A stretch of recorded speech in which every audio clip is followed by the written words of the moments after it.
You know, there's always this question with why are we here? Why do we do what we do? What is the sense of it all? And I want to talk about a worldview that I've come to like and resonate with a lot due to a number of experiences I had, both with shamans or in meditations and stuff like that. So basically, the idea is that, you know, in Buddhism, they think that you have to live eons of lives to get enlightened, to become a Buddha, essentially. And you start from a very unexperienced soul and reincarnate again and again until at some point you understand the Dharma, the way, and you build up enough good karma and become a god, essentially. Now,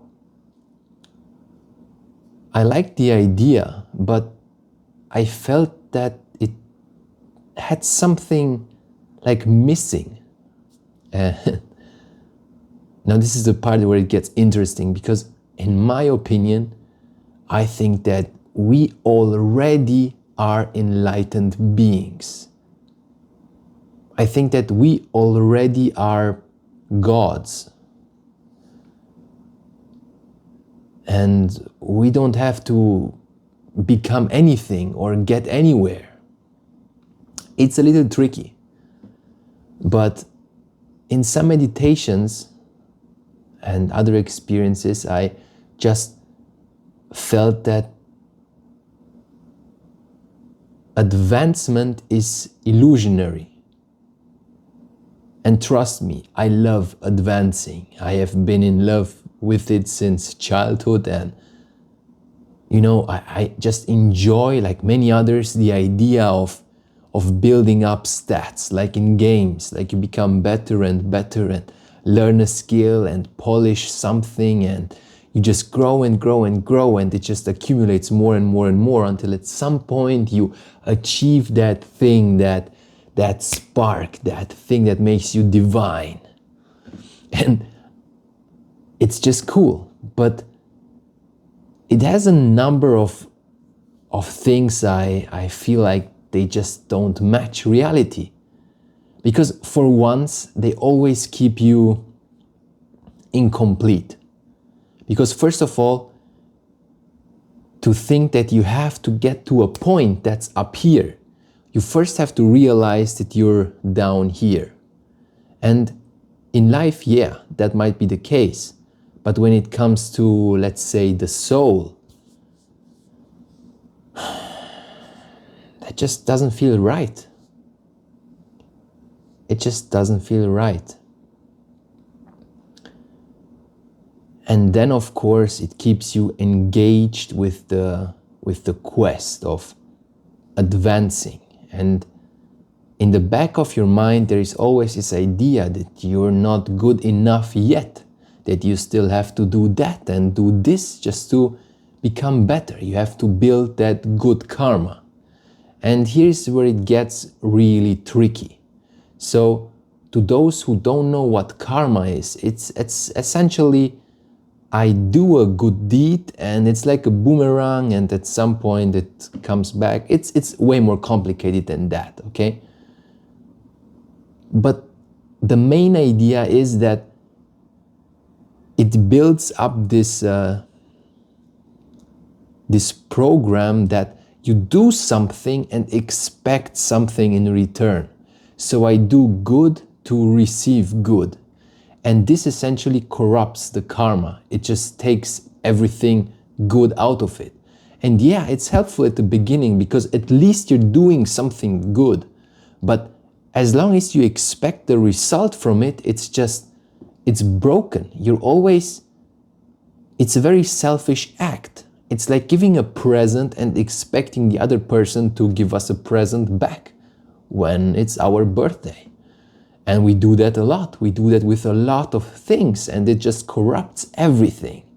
It destroys our relationships because we always have this inner scale that we have to balance out in a way or another. I do something for you, so you help me back. And if you don't help me back, then I'm not gonna like you. No, I might even hate you. I will break up with you. You don't care about me, right?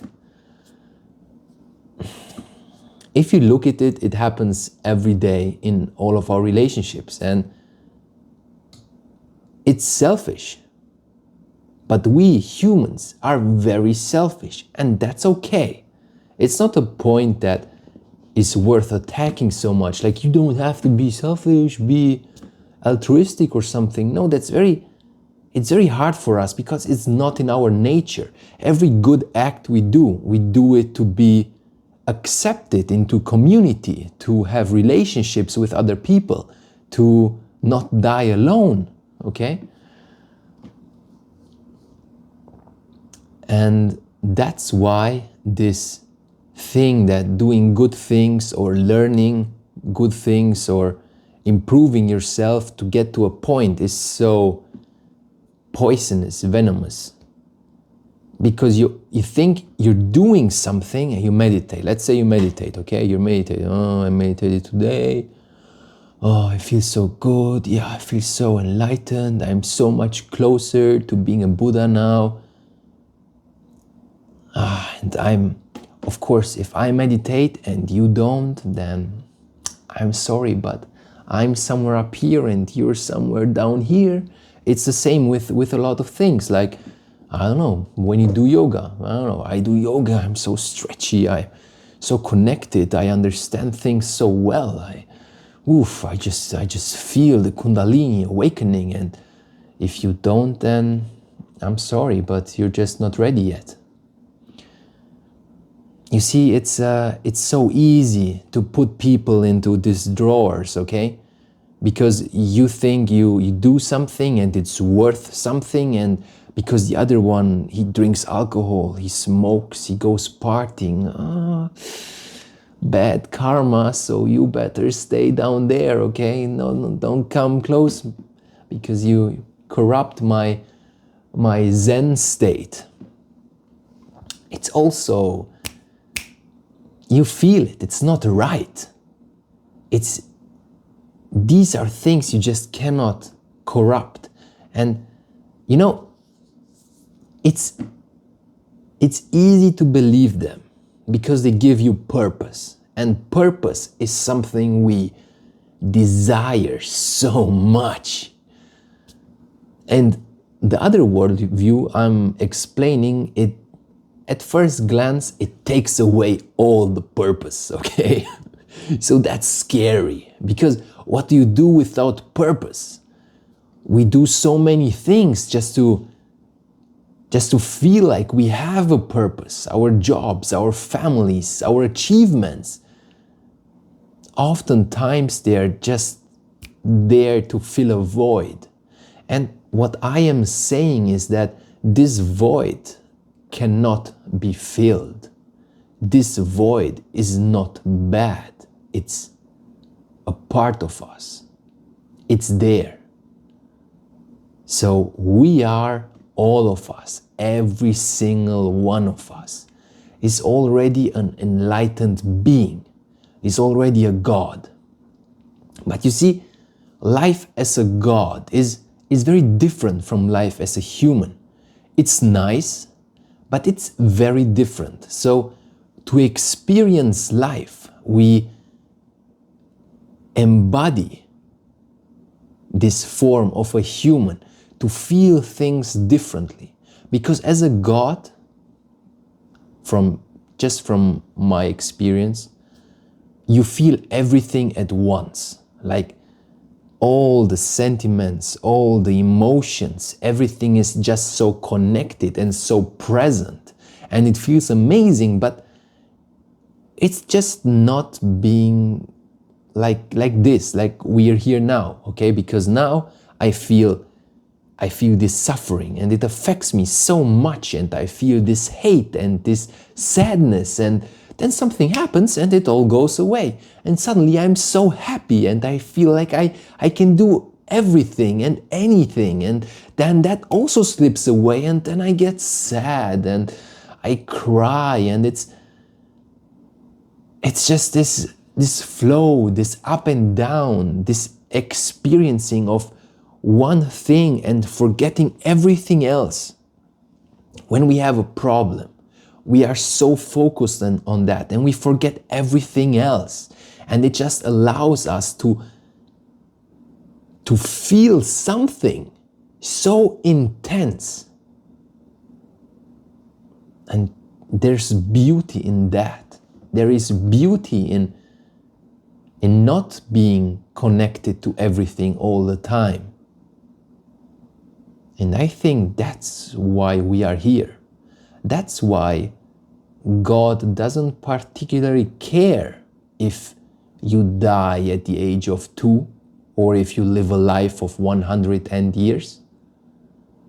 That's why war will always be a thing. That's why we get sick. Not because we did something wrong and we deserve to be suffering, but because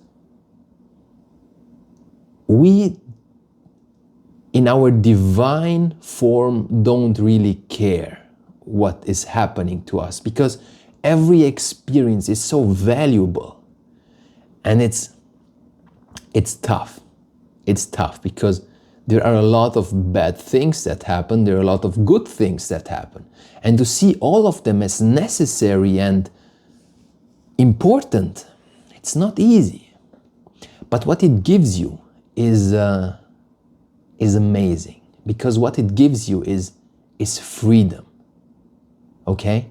Because I never thought that I can live life without achieving something, without being someone, without writing a great book or being this amazing artist or whatever, okay? And it just puts so much pressure on you. You're just so isolated in your thoughts and focused on something. And it's nice in a way, but it's also very frustrating and very heavy. And that's okay. But once I realized that it just feels so heavy, I thought that, okay, what can I change? What might be the other option? And then I started letting go. I started letting go of a lot of things. And I realized that inside of me, I was always fighting against myself. Like always having this battle. And it was so deep. It was so deep. I had no idea it was happening every day. And then step by step, I also allowed that to just be. And then it just came to me. It's whatever I do, whatever improvement I make to my life, whatever realization I have, I am not moving one single step in any direction, because everything already is. Everything divine is already inside you. And it's just remembering that it's there. And once that happened, it just gives you, it basically doesn't change anything because, I'm still me. And it changes everything at the same time. Because you're free. You can do whatever you want. You can become a great artist. You can write a book. You can do whatever you want. You can go ski down Mount Everest. And that's okay. But you can also decide not to. And that is also okay. Now, this is where real freedom comes in, right? Because, yeah, we keep ourselves caged by all our impressions and all our thoughts about how things should be. But what if you let go? And we're afraid to do that. It's terrifying. I know, it's crazily terrifying. And it's only logical, because what remains? What is my purpose if I don't have a purpose? Most people tell me that, okay, if I don't have a purpose now, then I might as well just watch TV the whole day, right? Just sit on the couch and watch TV and fuck life. If you desire to do that, why not? But I think that once you realize that you are free, you won't do that.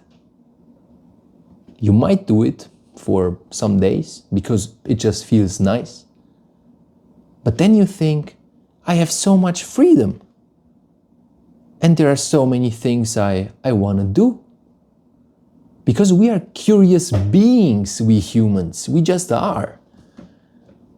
And there is so much to discover, so much to enjoy, so much to do. And that's where joyful action appears. Now, joyful action is something that's been forgotten, I think, for forever, basically. And it means doing something with joy. And it sounds so weird, right? Because what do we do with joy? And just think about it.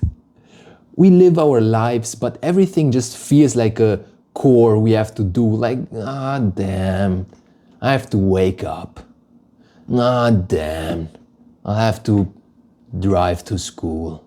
Damn, I have to go to work.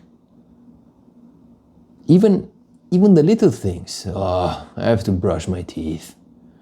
What do I eat today? There's no joy. There's no joy in our lives. That's why we need so much distraction. That's why we need phones. That's why we need everything, games and books, and they're not wrong. But just ask yourself, why do you need so much external distraction, so much pleasure from elsewhere? Because we lack it. We lack real pleasure/joy. That's why we get addicted to things, because life just feels empty without them. So we forgot how to enjoy things because, and here's the thing, because we feel like we have to do them. It's not our decision to do it. It's because we were taught to do it, because we think that it needs to be done. And that's often where joy disappears. Once you get your freedom back, you realize that, hey, I might as well just jump off a cliff. Why not? But since I'm here, let's not do that. Let's just enjoy what's here to enjoy, right? And maybe that's painful, but it's not painful forever, or it's not always painful. It's also beautiful. And since I might as well do it or not do it, suddenly, I don't know, there's just a different process. If I brush my teeth, okay, I can do it because I have to. And I'm like, shit, brushing my teeth again, right? Fucking body needs so much maintenance. But when I realized that I don't have to do it, that I do it because I want to, then it's a different thing. That, I like brushing my teeth because I'm taking care of my body. And it's so nice to be here with a healthy body, right? It just, changes everything. And that's an approach to life. Whew. I hope I managed to get the point across, and maybe something resonated with you. But that's basically it. Thanks for listening. Have a great day.